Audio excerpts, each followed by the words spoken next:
कांग्रेस ने जारी किया घोषणा पर 25 लाख रुपए का फ्री इलाज, महिलाओं को 2000 रुपए मिलेंगे।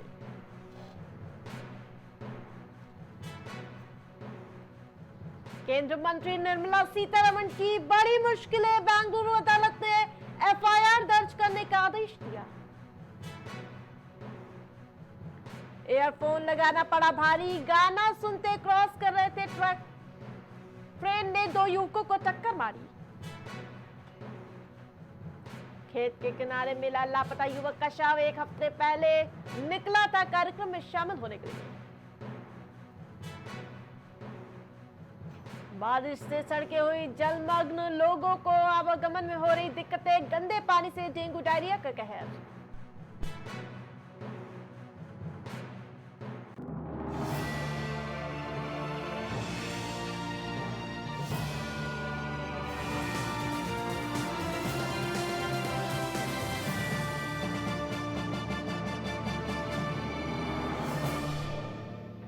नमस्कार, आप देख रहे हैं प्राइम टीवी। मैं हूं आपके साथ आरती तिवारी। वक्त हो चुका है प्राइम उत्तर प्रदेश का, जहां कांग्रेस ने हरियाणा विधानसभा चुनाव के लिए अपना घोषणा पत्र हाथ बदलेगा हालात के नाम से जारी कर दिया है।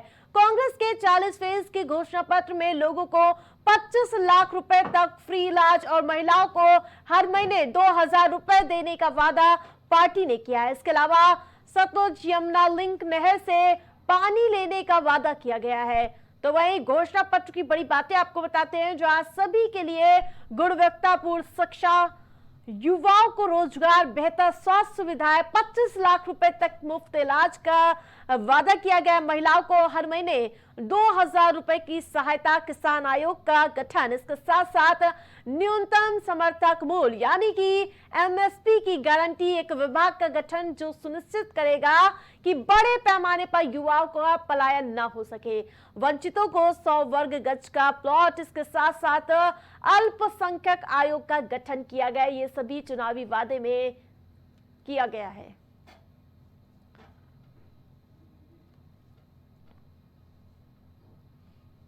तो वहीं आपको बता दें कि कांग्रेस पार्टी ने घोषणा पत्र जारी कर दिया है।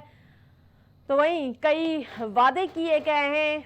हाथ बदलेगा हालात के नाम से घोषणा पत्र जारी किया गया है और इसके साथ साथ महिलाओं से भी जुड़ी कई वादा किया गया है। वहीं आपको बता दें कि घोषणा पत्र जारी किया गया है। 25 लाख रुपए का फ्री इलाज, महिलाओं को 2000 रुपए देने का वादा किया गया है। वहीं हाथ बदलेगा हालात के नाम से घोषणा पत्र जारी किया गया है। तो वहीं कांग्रेस ने अपना घोषणा पत्र जारी कर दिया है। घोषणा पत्र जारी करते हुए कई बड़े ऐलान कांग्रेस पार्टी की ओर से किए गए। ज्यादा अपडेट के साथ अभिनव हमारे साथ जुड़ चुके हैं। अभिनव, कांग्रेस ने अपना चुनावी घोषणा पत्र जारी कर दिया है। हाथ बदलेगा हालात में क्या कुछ बड़ी घोषणाएं की गई हैं? बिल्कुल, देखिए, कांग्रेस ने हरियाणा विधानसभा चुनाव के लिए अपना घोषणा पत्र जारी कर दिया है। हाथ बदलेगा हालात नाम से यह घोषणा पत्र जो है वो जारी किया गया है। कांग्रेस ने इसमें कुल 40 पेज का जो घोषणा पत्र है उसे जारी किया। इसमें तमाम जो वादे हैं वो कांग्रेस ने किए हैं। महिलाओं को हर महीने 2000 रुपए आर्थिक सहायता के रूप में देने की बात कही गई है। इसके अलावा किसान आयोग का जो है गठन करने की भी बात कही गई और न्यूनतम समर्थन मूल्य एमएसपी की गारंटी भी जो है उसका भी कांग्रेस ने हरियाणा विधानसभा चुनाव में किसानों से वादा किया है। ये एक बड़ा फैक्टर किसानों को लेके वहां पे रहता है। इसके अलावा बेहतर स्वास्थ्य सुविधाएं और 25 लाख रुपए तक का जो मुफ्त इलाज है उसकी भी कांग्रेस ने अपने इस घोषणा पत्र में अभिनव, जो घोषणा पत्र जारी किया गया है, क्या कांग्रेस के लिए संजीवनी साबित होगा इस चुनाव में?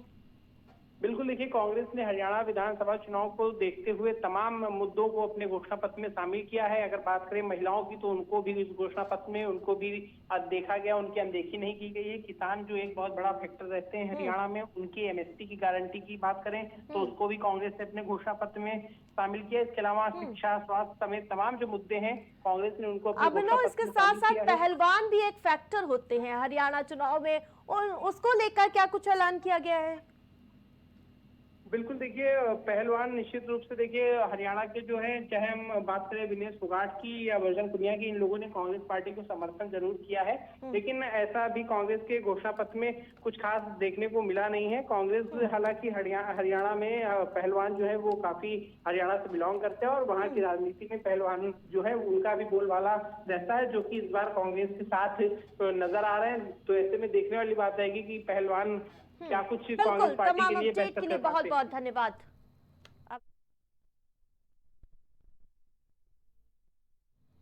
बेंगलुरु की एक अदालत ने केंद्रीय मंत्री निर्मला सीतारमण के खिलाफ जबरन वसूली के आरोप में एफआईआर दर्ज करने के आदेश दे दिए हैं। आपको बता दें कि बेंगलुरु में जनप्रतिनिधियों के विशेष अदालत ने इस एफआईआर को दर्ज करने का आदेश दिया है। यह आदेश चुनावी बॉन्ड के जरिए जबरन वसूली के आरोपों के संबंध में है और बताया जा रहा है कि जन अधिकार संघर्ष संगठन के आदर्श अय्यर ने निर्मला सीतारमण और अन्य के खिलाफ एक पीसीआर दर्ज कराई है। इस पीसीआर में यह आरोप लगाया गया था कि चुनावी बॉन्ड के जरिए उनसे जबरन वसूली की गई थी।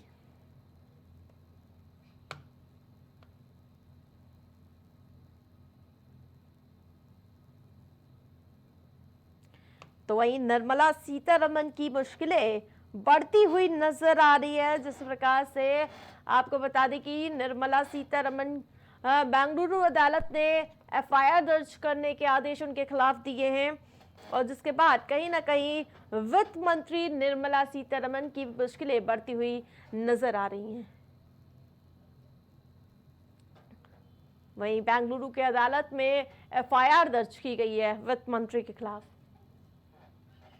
ज्यादा अपडेट के साथ संवाददाता राजेश हमारे साथ जुड़ चुके हैं। राजेश, किस मामले में वित्त मंत्री निर्मला सीतारमण के खिलाफ एफआईआर दर्ज की गई है?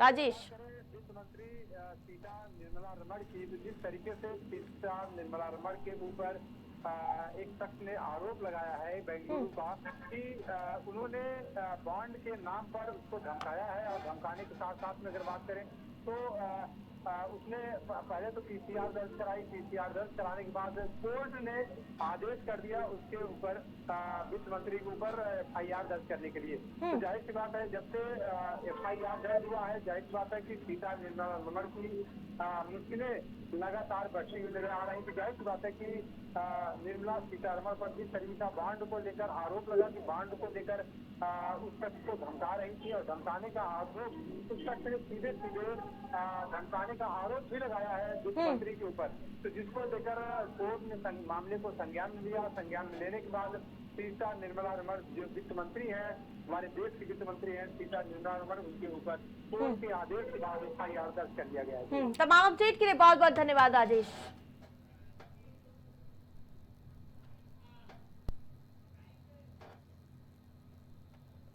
तो वित्त मंत्री निर्मला सीतारमण की मुश्किलें बढ़ती हुई नजर आ रही हैं।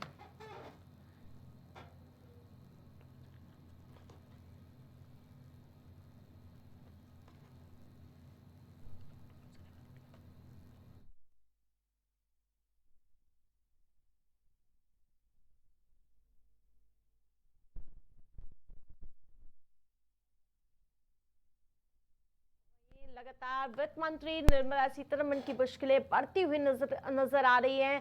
तो वहीं लगातार इसको लेकर मामले में कार्रवाई के आदेश दिए गए हैं बेंगलुरु अदालत की ओर से।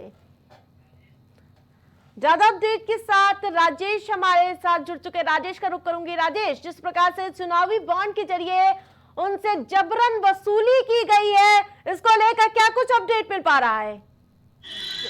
बिल्कुल आरती, अगर बात की जाए निर्मला रमण की, उन्होंने चुनावी बॉन्ड को लेकर जिस तरीके से एक शख्स को धमकाया और उसके बाद धमकाने के बाद लगातार आरोप लगा रहा था। आरोप लगाने के बाद उसने बेंगलुरु की कोर्ट ने एक्शन लिया है। एक्शन लेने के बाद पीसीआर के बाद उसने उनके ऊपर एफआईआर दर्ज किया गया है। एफआईआर दर्ज करने के बाद वित्त मंत्री सीता निर्मला रमण फिर लगातार उनकी बढ़ती हुई नजर आ रही है। जिस तरीके से कोर्ट ने आदेश दिया है एफआईआर दर्ज करने के लिए, एफआईआर दर्ज होने के बाद अब उनके ऊपर कोर्ट जो है कार्रवाई कर सकता है। आपने जिक्र किया पीसीआर के तहत एफआईआर दर्ज की गई और कई कौन से लोग हैं जो जिनके खिलाफ इस मामले में संलिप्तता पाई गई है?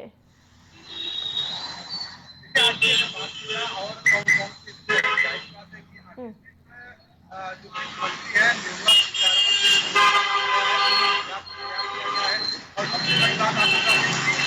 कोर्ट के आदेश के बाद एफआईआर है। इसका मतलब सीधा सीधा सा है कि जिस तरीके की निर्मला सीतारमण ने जिस तरीके का काम किया था, जिस तरीके से उन्होंने धमकाया था, तो जाहिर सी बात है कि डायरेक्ट जो है कहीं कहीं देखा जाए तो उनका रुतबा था, जिसकी वजह से थानों से एफआईआर दर्ज नहीं होता है। उसके बाद बिल्कुल राजेश, तमाम अपडेट के लिए बहुत बहुत धन्यवाद आपका।